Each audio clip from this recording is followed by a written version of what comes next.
Assalamualaikum warahmatullahi wabarakatuh.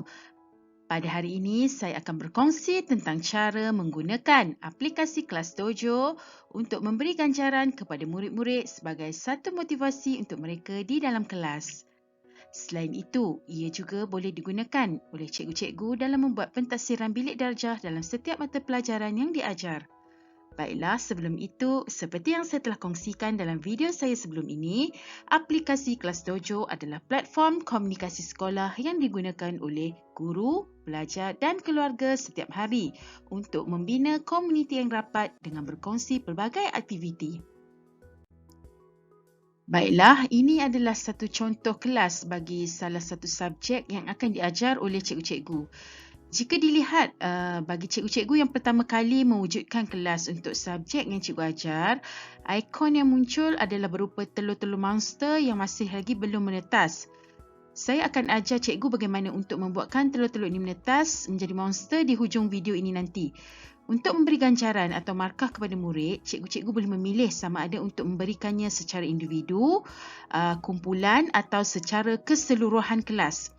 Jika kita lihat di sini, markah pada setiap murid masih lagi kosong kerana mereka masih belum diberi sebarang ganjaran. Baiklah, kita akan klik kepada whole class untuk melihat apakah jenis ganjaran yang disediakan. Baiklah, ini adalah jenis ganjaran atau skill yang sudah disediakan di dalam kelas dojo.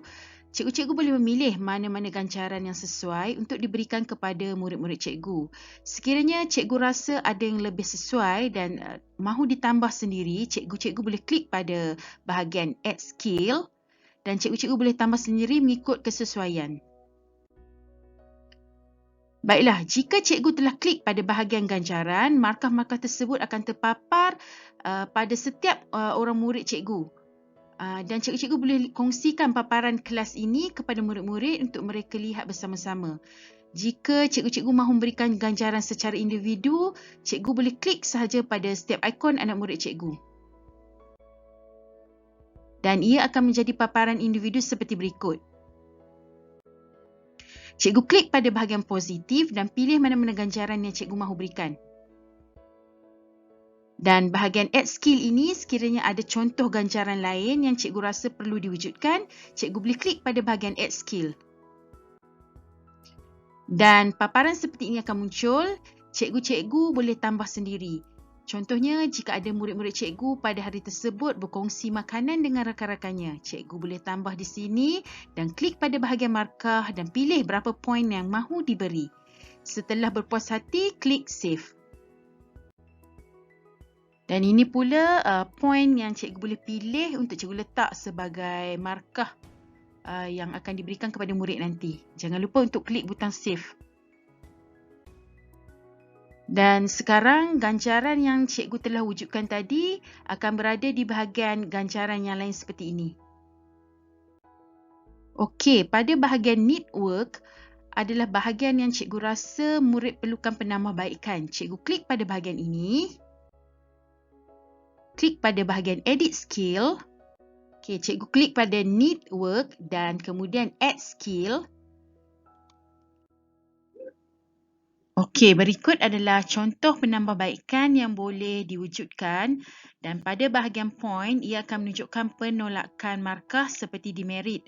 Sama seperti bahagian edit ganjaran positif, cikgu-cikgu boleh pilih berapa markah yang mahu ditolak. Setelah berpuas hati, jangan lupa klik Save. Okey, ini adalah contoh markah yang boleh dipilih.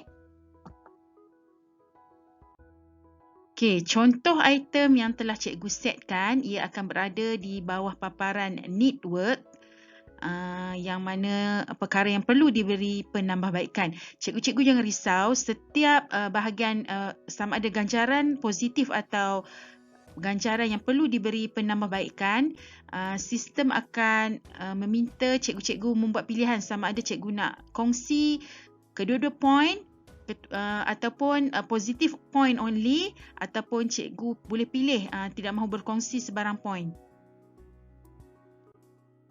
Okey, bahagian ni adalah bagaimana cikgu nak menolak markah daripada Need Work murid yang perlu diberi penambahbaikan. Cikgu klik dahulu pada bahagian Need Work. Okey, ikon yang cikgu create tadi muncul di bahagian ni dan cikgu boleh klik pada bahagian yang cikgu mahu tolak markah tadi dan ia akan terpapar di ruangan kelas di mana markah tersebut akan terus ditolak daripada markah sedia ada murid.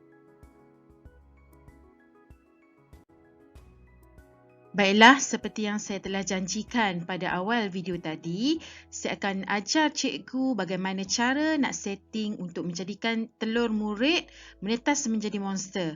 Okey, cikgu boleh klik pada bahagian setting. Okey, seterusnya ia akan membawa kepada paparan seperti berikut. Okey, di sini cikgu akan diberi dua pilihan sama ada cikgu boleh settingkan tarikh telur tersebut akan menetas dan bertukar menjadi monster atau sekiranya murid-murid tidak sign up akaun mereka, telur tersebut akan menetas secara automatik selepas sebulan kelas diwujudkan. Okey, bagi saya ciri baru yang diwujudkan dalam kelas dojo ni sangat bagus untuk menarik minat murid menyertai kelas mereka lagi. Cikgu-cikgu boleh beritahu murid siapa yang nak tengok telur mereka menetas kena join kelas untuk minggu depan. Okey, ini boleh menjadikan murid-murid rasa lagi excited untuk join kelas seterusnya untuk melihat rupa monster mereka.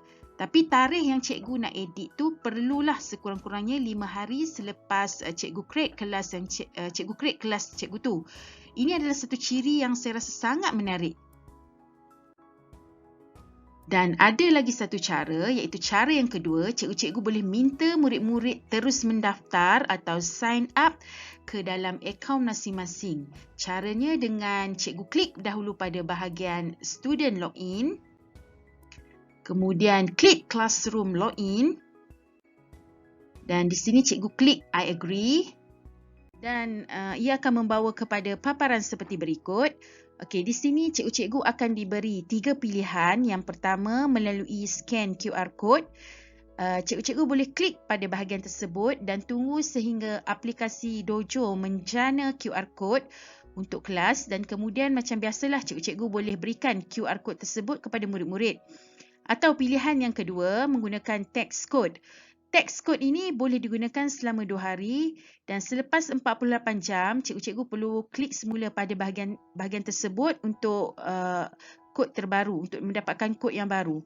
Kod tersebut boleh dikongsikan kepada murid-murid dan cara yang terakhir melalui email murid. Murid-murid boleh mendaftar dengan cara yang digunakan oleh cikgu-cikgu iaitu melalui akaun MOE masing-masing. Dan cara yang paling mudah bagi saya adalah melalui text code lah. Cikgu-cikgu boleh tengok perkongsian video saya tentang cara murid nak mendaftar masuk ke akaun dojo masing-masing.